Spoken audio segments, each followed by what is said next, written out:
In today's video, I'm going to teach you how to share your screen in a Discord voice channel. This is perfect for quick presentations, watching videos together, or guiding a friend through a fix. We'll focus on the desktop experience, and the steps are the same in the app or a browser, though the app usually gives smoother performance. Start by joining a voice channel. In your server's sidebar, find the voice channel you want and click its name to connect. You'll know you're in when you see your voice status panel appear at the bottom left of Discord and you hear the connection sound. If the channel is locked or full, you may need permission from a server moderator.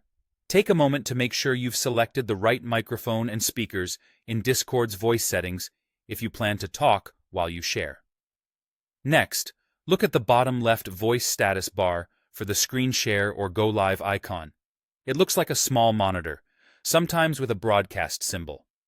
Click that icon to open the sharing window. This is where you decide exactly what your viewers will see.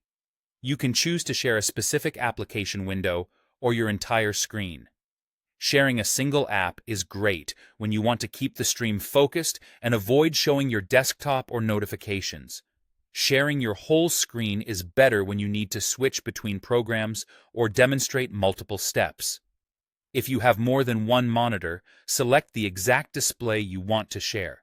A quick tip: some programs that use hardware acceleration may not appear correctly when shared as a single window. If that happens, switch to whole screen sharing for a more reliable stream. On macOS, you might see a prompt to grant screen recording permission. Follow the on-screen steps once, and you'll be good to go. If you plan to stream a video with sound, look for an option to include system audio and turn it on.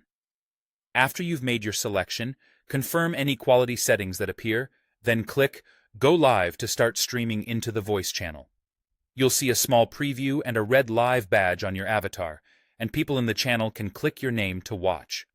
For best performance, close unnecessary apps and pause large downloads. When you're finished, end your stream by clicking Stop Sharing or End Stream in the voice status area or on the preview. That stops your broadcast immediately without disconnecting you from the call. If you need to switch sources, stop the stream, pick a new window or screen, and go live again. And that's all there is to it. Happy sharing.